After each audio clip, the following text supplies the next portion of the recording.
Welcome back to a brand new episode of the Gradient Podcast. As always, I'm one-third of your host, Evan, and joining me with me today, as always as well, is... Another one-third who is slowly getting tired of this intro segment. What is it? 17 times we've done this now, maybe more. Jaden. And I'm the one who's hysterical about our last blooper reel that we cannot, in fact, show you. Armand. Do a little bit of foreshadowing there. Sprinkle it in there. I don't know if we'll have enough bloopers. We're pretty good at our jobs. I don't know if we'll have enough bloopers to get a reel. It might just be a blooper clip. And I don't know if that's really worth the effort at that point, so... Yeah, sometimes I don't even just think a little we'd bit get, a little too raunchy. Yeah. Props to Evan on that one, though. Really, Very witty mind. yeah, I don't know how he does it. Speaking of wit, there was a rocket that kind of hit the Earth. Impeccable transitions as always, Armand. So, yeah, I'm a little bit unfamiliar with the specific details of this incident. I can pull it up for us. I mean, Would you like me to clarify? I mean, from what I recall, a Chinese rocket that was launched years ago, right?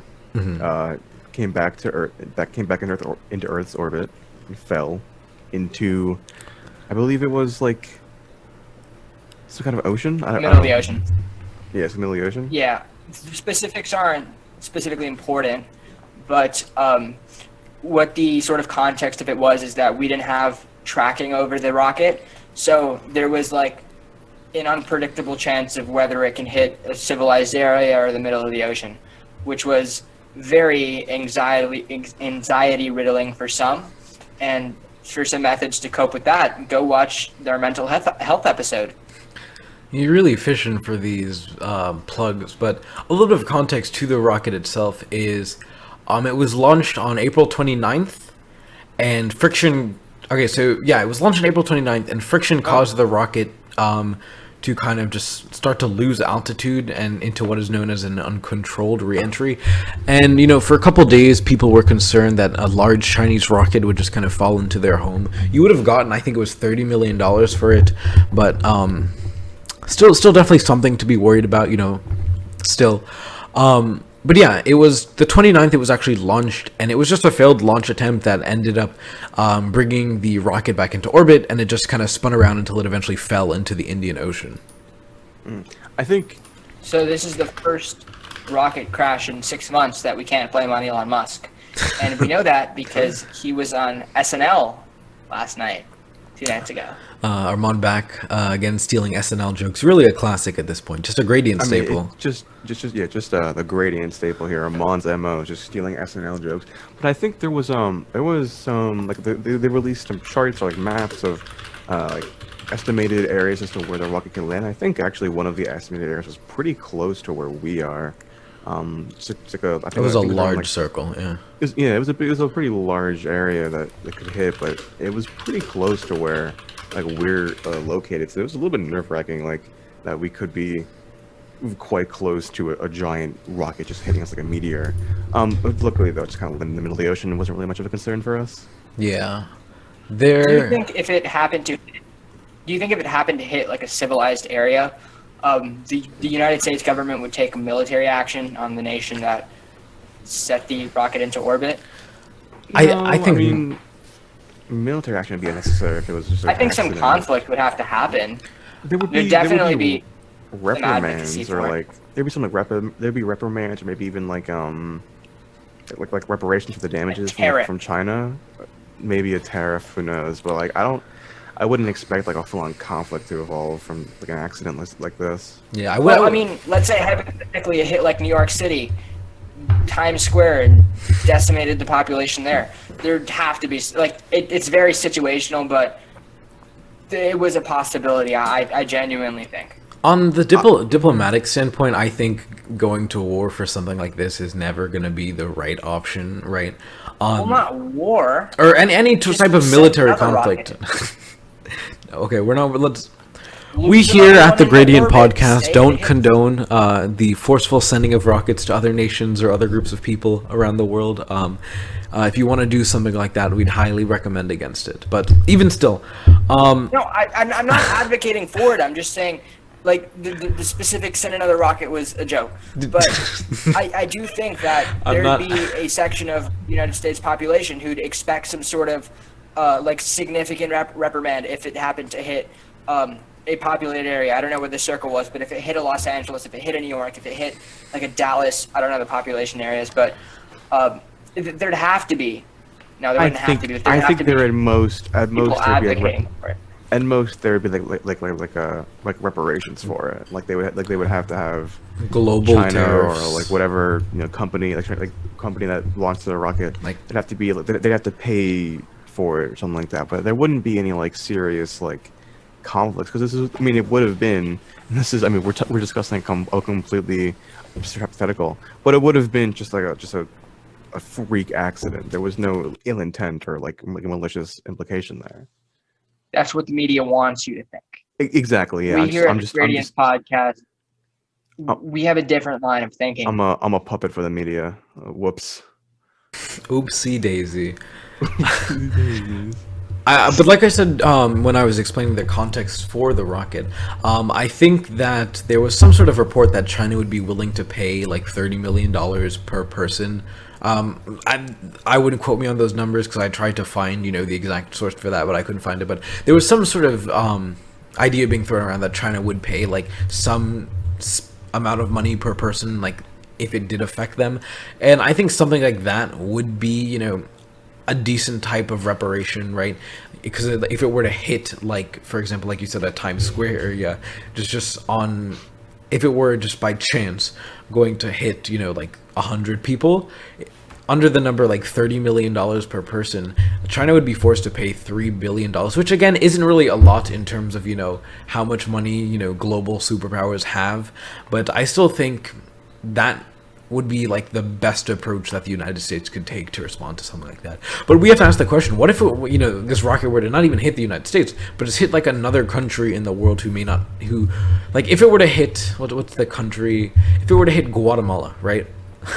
If the rocket were to hit, thank you, I just thought of the first country that came to mind. If the rocket were to hit Guatemala, do we think that a country like Guatemala would have that same sort of like, authority to say, hey, China, like, you need to do this? Well, you said a lot of stuff. Let's backtrack a little bit, right? You talked about $30 million per person. My first thought, does the number fluctuate depending on how important this person is? Let's say it hit LeBron James, right? I think LeBron is worth more than $30 million. Think about what he does for the entertainment industry in America. It's not worth a lot more than $30 million. Armand, But if you were to hit average Joe who lives in New York, it's takes like these, which is why you'd only be paid $1 if it hit you, Armand. This is the most convoluted, completely like out of nowhere thought experiment I think I've heard in a long time. Where we're trying who do you think would get paid the most money from China if we were to get hit by a rocket? trying to evaluate someone's worth morally. Like this is like such a wackadoo thought experiment. No, like financially. Like LeBron James makes or like generates the nation more than $30 million in terms of him playing basketball, him selling his sneak. Like it started as a joke, but like I'm genuinely thinking now, right? I mean, yeah, there's some moral discussion to have over like the fiscal worth of someone if they were to die, who would get paid out or whatnot. Like it's understandable. You make it sound like it's its will. No, like. Well, like you know what I mean, where it's like if someone were to if we already had like if someone were to die and there was already a plan to pay out a certain amount of money, would that amount of money be changed if depending on the value of the person? I guess it's an interesting thought experiment to engage in, but for the most part, I think it's just kind of like everyone has equal worth, or that everyone has worth depending on how much they give in society. There's a whole discussion to have there, but I really don't think this is. I think I don't LeBron think this James is really has more worth befitting. than a random person. Like I mean, the guy's Genuine. career is almost over. I mean, he's not that he's not that much worth left in him. Fair enough. Let's move on. Guadalupe. Guatemala. Think of the Treaty of Guadalupe. Guacamole. After taking the A-push exam, all we know is the Treaty of Guadalupe Hidalgo. That is it. Used to finish the railroad system in the United States. That's for you guys' DBQs, by the way. Get those extra outside information points. Let's say it hit Guatemala, right?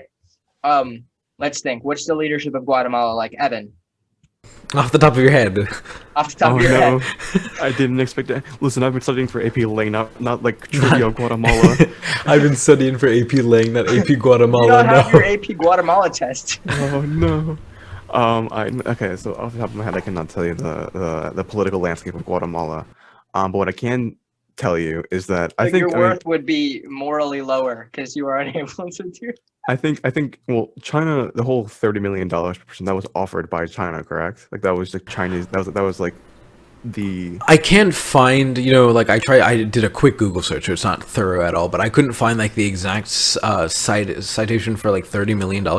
But from what I know of what people were saying about it, it was, yes, China has offered like that amount of money. Yeah, so it wouldn't necessarily be part of like a certain country's bargaining power. Like they wouldn't have chips on the table. It would just be like China's like, oh yeah, we messed up. Here's like a certain amount of like reparations for the damages that we caused.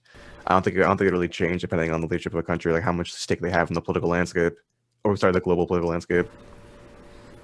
Well, I mean, if it was one of their like rivals, enemies, they'd be like, yeah. I mean, if it was like take that. like Russia or no, what's a Chinese like what's a Chinese political rival? South Korea.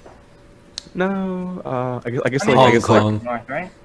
no, I guess like Hong Kong, Taiwan. right? Like Taiwan. Yeah, if If it it were kind to of just worked, Taiwan. Taiwanese people, Yeah. China would just be like, yeah. Well, I mean, Hey. that's actually a difficult estimation because Taiwan, I guess, because it's Geographically close. well, China. no, it's because it's still considered like China still considers it part of their own country, so it would be like hitting their own country. Yep. Yeah. We went from AP US history to AP Guatemala, now to AP China. And AP Global Economics, and Global Politics. so from Let's go to AP Calculus. no, What it's do you guys think? from AP Calculus, let's go to AP Celebrities running for political office in the United States of America. That is the new topic that My favorite we- AP class. all right. Matthew McConaughey. Yeah, That's so DQ. Caitlyn Jenner is running for governor in California. Matthew McConaughey is running for, I believe, the governor of Texas, right? I don't know if it's governor, but I know he's running for an office in Texas. Can someone fact check that? Honestly, Jane, you want to take a quick look see at that one? Yeah, I can do that. But I'd misspell McConaughey. he is running for governor. It is governor. Governor. All right. I think it's interesting that we are at a age in politics where politics is so divided, so there's so little unity in politics. There's so little of, I don't want to say a narrative, but a direction in many cases, that people who are just popular for things not even related to politics, people who are popular for just their careers in like an industry, right, are running for elections, and it's not being considered like a joke. Like I think a great example is in 2020, I don't think anyone really took Kanye seriously as, this is, someone who stands a chance. This is someone who, I believe will be a good president. But can you say the same for, the actors and the celebrities who are running for office now, right? Like, I think, for example, Caitlyn Jenner and Matthew McConaughey, I'm All right. I don't know Every time you say too it. much about, their political backgrounds. I'll give you another opportunity in a second, Armand. I don't know too much about their political backgrounds, but just in terms of, their history in politics, you'd have to assume that they are going to lack these sort of qualifications. And for people like Caitlyn Jenner and Matthew McConaughey to, be running for governor, I think it's a All big. right, all right, all right. You're so late on that. It's a big question mark. It's a big question mark. Ping is he's bad ping. It's just a ping diff. Well, like, to seriously answer your question, I don't think it's an inquiry of political division. I think it's an inquiry of a lack of respect for political office in more recent times than in the past. Because when the nation was first developed, the consideration of being like holding political office was something of such pristine value that only the most like distinguished individuals would even bother like running as candidates, right? But I think it has to do with celebrities almost getting smarter in the sense where I don't know if smarter is the right word, but hear me out. They're more clever. They're more aware of the influence that they have, and they're become like adamant to the idea of just getting more and more and more, right? Mm-hmm. Once you have a taste of this famousness, that wasn't a word, fame. Just fame. Just fame. It's like a substance. It's addictive, right? And I'll give an analogy, right? So when I guess stocks were more popularized in the United States for like teens and stuff with Robinhood, they got aware of the fact that they can influence the industry, and they renovated the GME stock. And I think, like, obviously it's a loose analogy because it's the economy and politics, but do you sort of see where I'm getting at, where these individuals who know that they can have impact on this field actually do what they want to have their impact on the field? Well, I want to provide some historical context. Get the H on my hippos here. This is by no means the first time we've seen celebrities. I mean, even in California, run for governor. I mean, obviously we had Reagan and Arnold Schwarzenegger. Both were elected officials in California, and both rose to fame with their acting careers. And obviously Reagan, one of the most the degree to which he won the popular vote has yet to be unmatched, only by like George Washington didn't even stands a unanimous election. Yeah, your outside information. Yeah, Reagan really kind of swept the floor with that election there. Was it 1980? No, I'm not. My dates are not too correct. I just don't know. Yeah. But yeah. So obviously, Reagan's obviously is probably like the biggest example of like a successful political career started by a celebrity. But I think we're just kind of generally trending towards celebrities getting more politically involved. I mean, we saw like Taylor Swift had a whole like vote action campaign. And it's not always a bad thing by any means. Yeah. I feel like we're painting this in sort of a negative light. People are advocating becoming more involved, but there's always those outliers who, I'm going to run for president, Mm-hmm. And like we had our whole previous episode about the Academy Awards, and like those are getting a lot more politicized lately. I think the big turning point. Yeah, I think the big turning point is obviously like the election of President Trump. That really was what kind of got celebrities more involved with the political sphere, and got them more involved with like their acceptance speeches, citing political rhetoric and whatnot. So I think that's kind of like the general trend we've been seeing. And I mean, Matthew McConaughey, Caitlyn Jenner, you can say all right. They go ahead. Yeah, I mean, like, I'm not entirely sure how qualified they are. I mean, they're not. They're not qualified. At the same degree, like, I'm not sure how qualified Reagan was when he was elected as governor, and yet here he is. Here we are looking back at him as like one of the most. I mean, I won't say accomplished, but like one of the most like prominent presidents in modern history. That's definitely a good point. Yeah. You have like here's my question, right? In terms of how we view political office in America, that's definitely changed over the past couple of years. Like that, the standard that we hold these people to, and the standard that is reflected by the people who actually hold the office. Do you think that in the future there might be a world where that standard actually goes up instead of down? I think so. I mean, you have your dips in any field, right? It's not just a linear progression. We're thinking so one-dimensional if we think about that. All throughout history, there's been conflicts and then like tensions between various parties, as we see now, and they've gone down and they've gone up and they've gone down and they've gone up. It fluctuates, and I don't think there's a sign that it's gonna come back to a normal presidency anytime soon. But I'm hopeful, if that makes sense.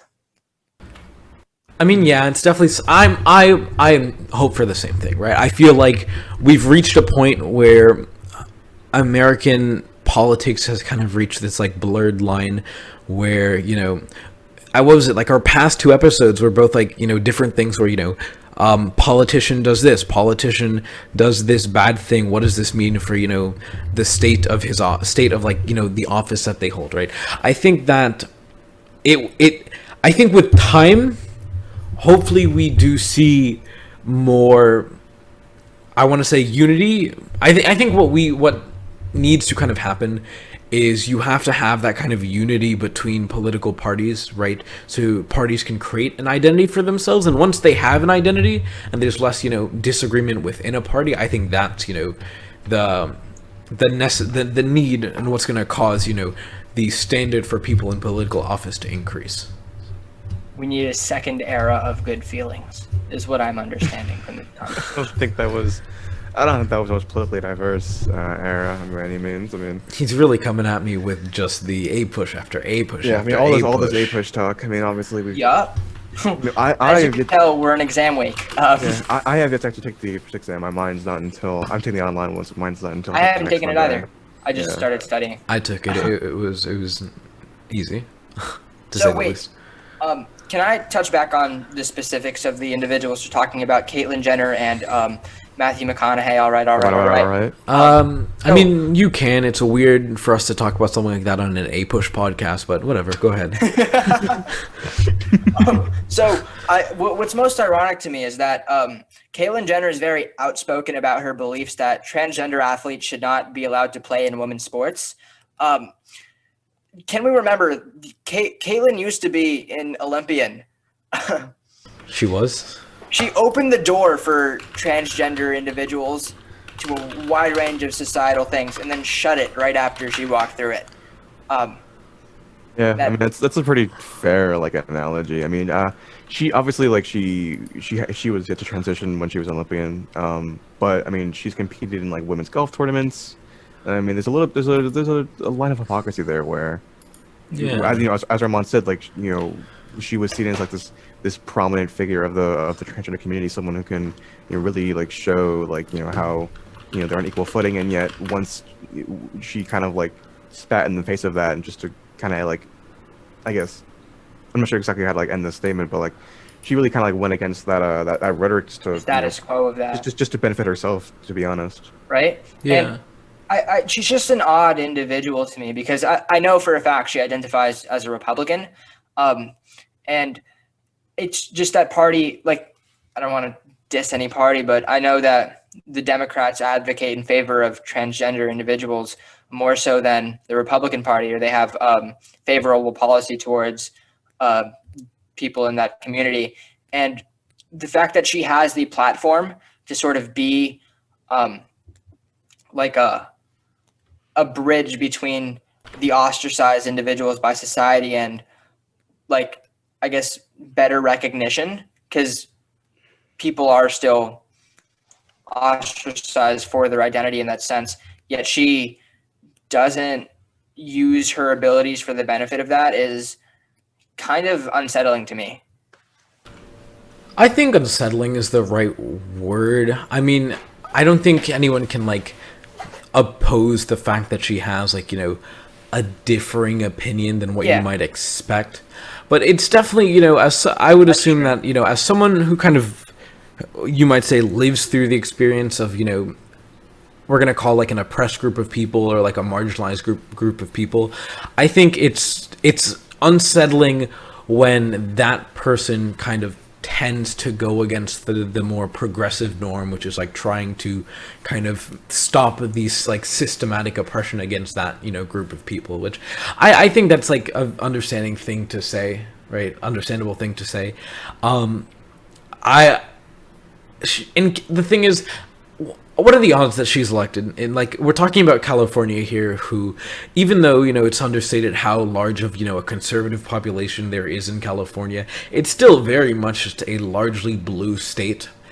And I don't know, I just don't see something like that really even happening.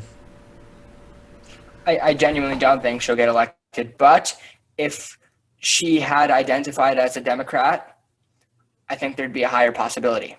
I mean, obviously with like California being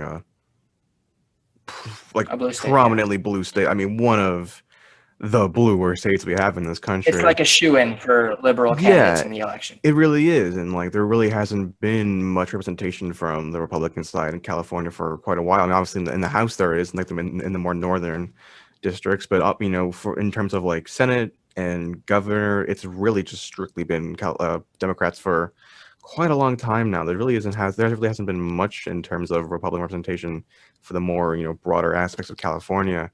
But so like if Caitlyn Jenner were to run as a Democrat, I mean, I think she would stand a higher chance. I'm not sure if she still would have won against the incumbent, his name is slipping my mind right now. I know he's had some issues in the past, like Governor Newsom. Yeah, he's currently being recalled, I believe. Which is a whole other I topic. wonder why. I think I don't remember entirely, honestly. It's a whole other topic to discuss later on, if we ever do cover that. But yeah, so like, I'm not even sure how well she would fare against the incumbent as a Democrat, let alone, trying to run as a Republican in such a predominantly blue state such as California. I mean, I think it's a interesting attempt, but I mean, honestly, between the two that we're discussing right now, Caitlyn Jenner and Matthew McConaughey, I think Matthew McConaughey has an all right chance of being governor. God, that joke was terrible. I forced that so hard, but I'm proud of that one. But if you were in the situation of these individuals who became slowly aware of the fact that you can use your incredible social influence to gain political recognition and gain office, I can't blame them as much for going for these roles, right? I think it's stupid, but if I was in their shoes, would I do something different? I'd have to think about it. I mean, and to put it in perspective, once the Gradient podcast hits its 1 billionth subscriber, we should run for an oligarchy presidency. Gradient versus the world. We're gonna revolutionize American democracy and completely change it from the inside out. I mean, We'll amend the Constitution. I think that if normal people now were in the same, like, just the average Joe that China would pay $30 million to or less, according to Armand, if that type of person was, became a celebrity, I don't think they would do what, Caitlyn Jenner and Matthew McConaughey are going to do. But I think that the celebrities that, like, we have now... I disagree. Because I think the celebrities we have now, the narrative surrounding celebrities, like, as they grew in popularity and grew in fame, has really just been, like, they can do whatever they want. And I don't know if that narrative is really going to, transition to just your average Joe, like, getting a level of fame. I couldn't see, well, I like... don't think it's a matter of...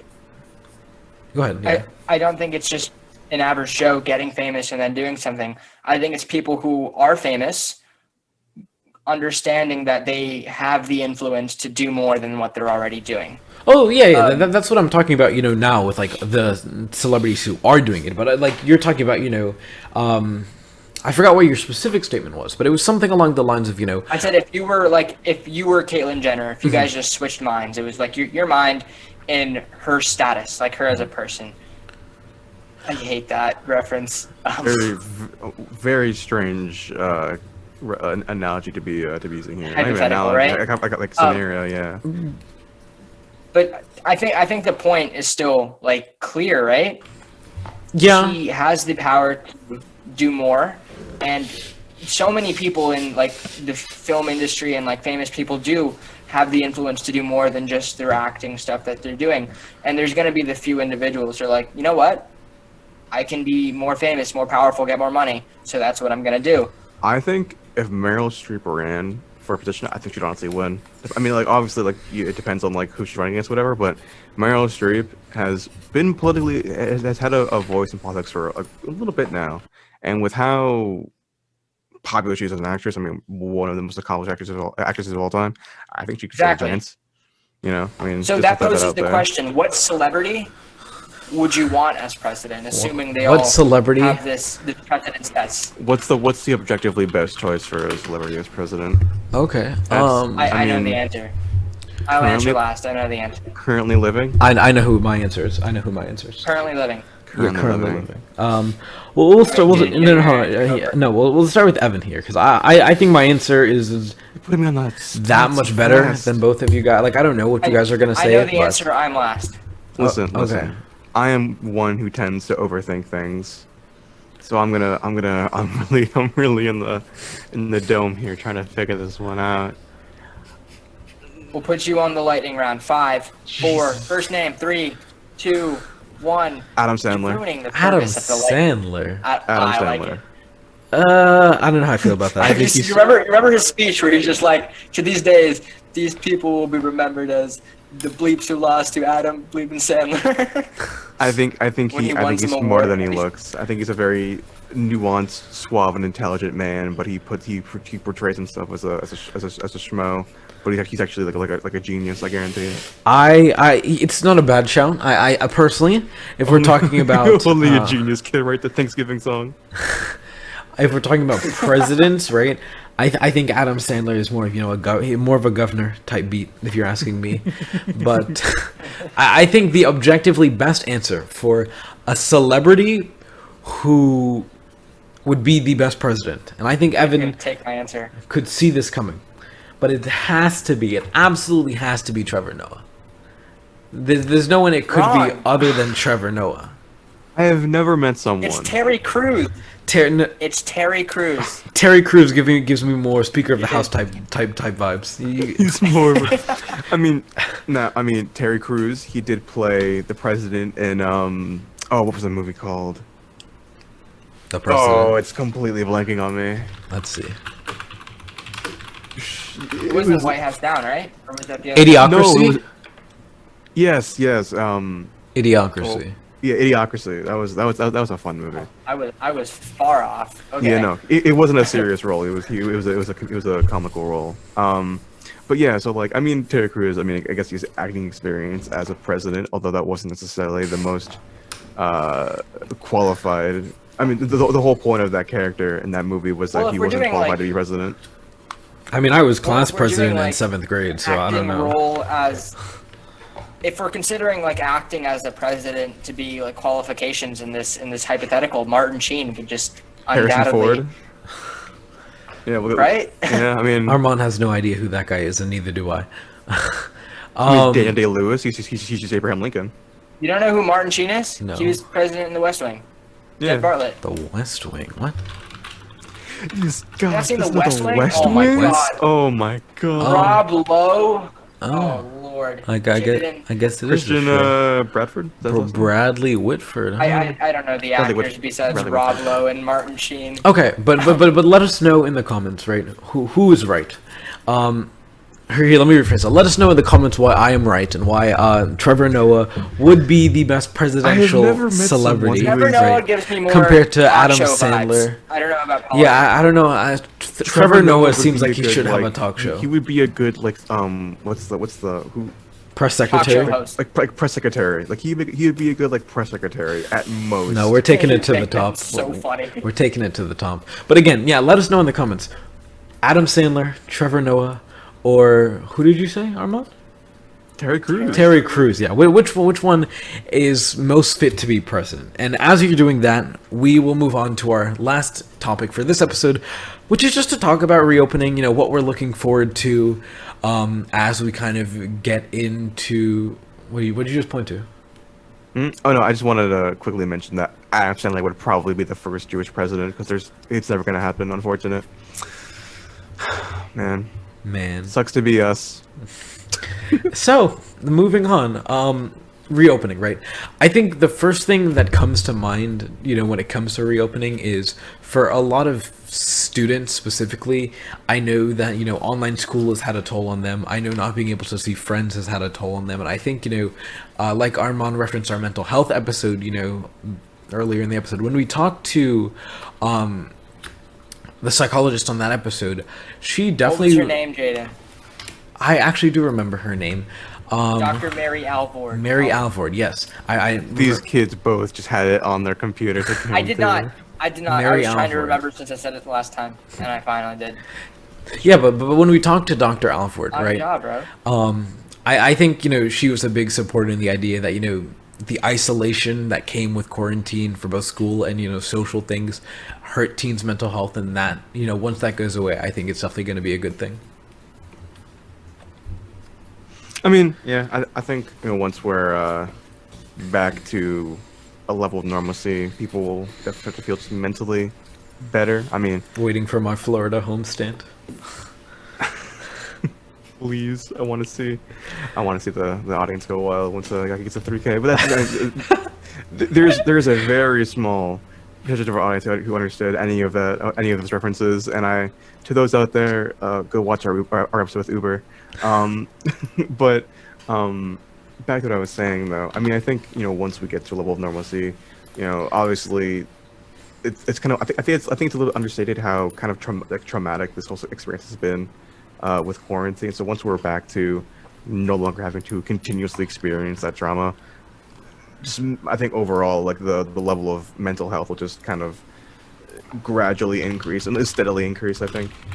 Well, when does this period mark end, right? Because slowly we'll progress towards normalcy. When is the specific threshold to where we can say we're back to normal relief is I think there, right? they're saying 75% of people need to be vaccinated for us to have herd immunity, and I think the not scheduled date, but the anticipated date was, I believe, July 4th is when most adults should be vaccinated. So I assume sometime around then is when we can kind of expect to get back into normalcy. But I'm going to, still pose the question, right? I explained, what I'm looking forward to when it comes to reopening. Evan, what are you looking forward to, when all this is finally over? I mean, I'm with you on this one. I mean, a Florida homestand would be great. But honestly, as someone who very much enjoys music, I mean, I wear band shirts literally every episode. It's all I have in my wardrobe. That and club shirts. I mean, I'm just looking forward to getting concerts. I mean, we don't usually get concerts down where we are, just because they kind of stop at Atlanta, and that's kind of the farthest they go, unfortunately. They have them in Miami. I'm sure you're sure. Yeah, Miami. Sometimes Fort Lauderdale they have a concert, with at the BB&T Center or whatever. Yeah.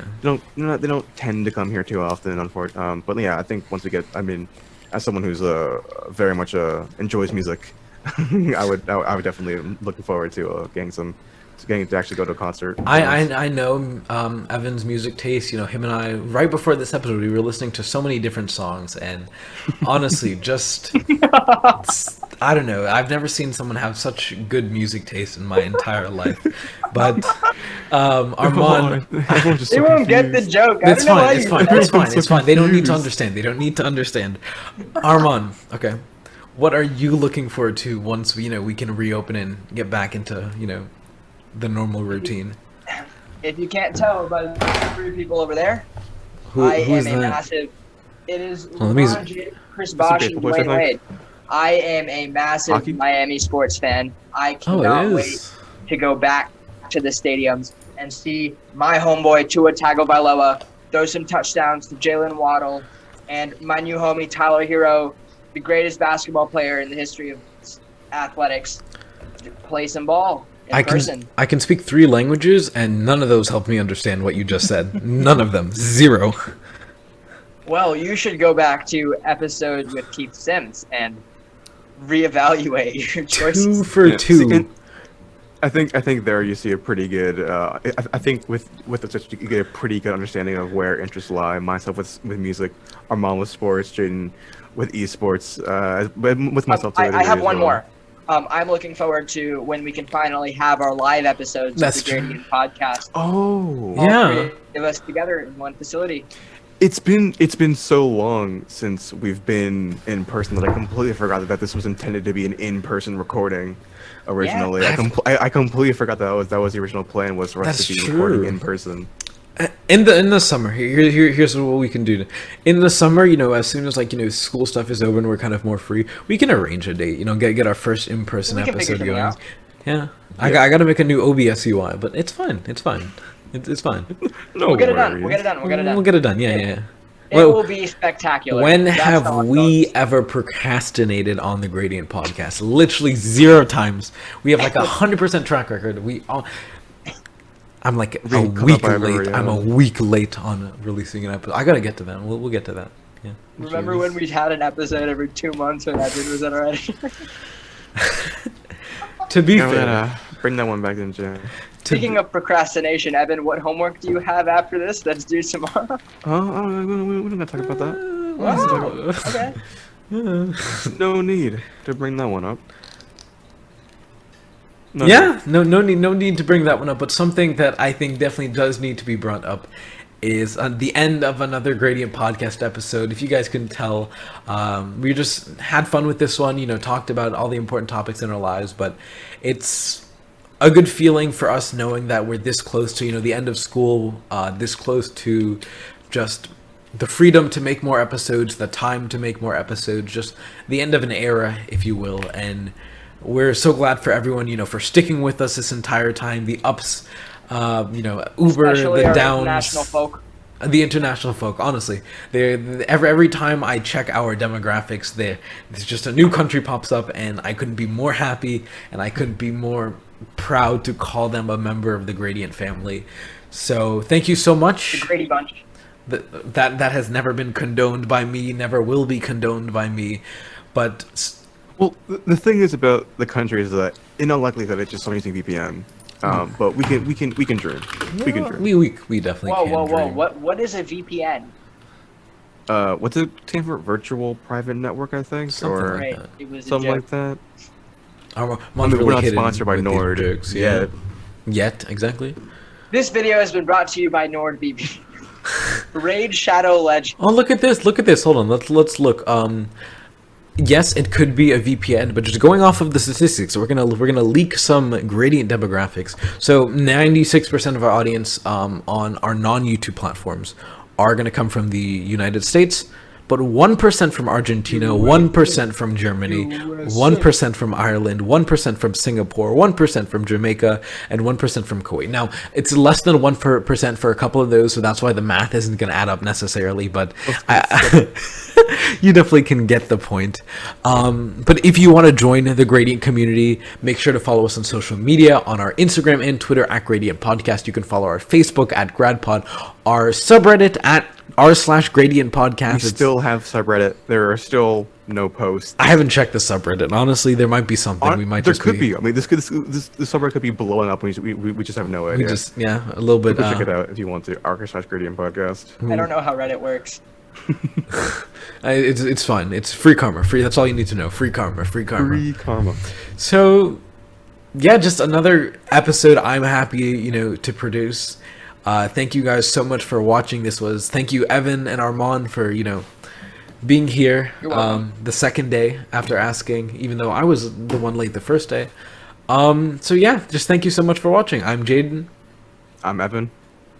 And I am your favorite host of the Gradient Podcast, objectively, Armand. Objectively. Signing out. Objectively, it's this type of ego that people like Matthew McConaughey have when it comes to running for office. All right.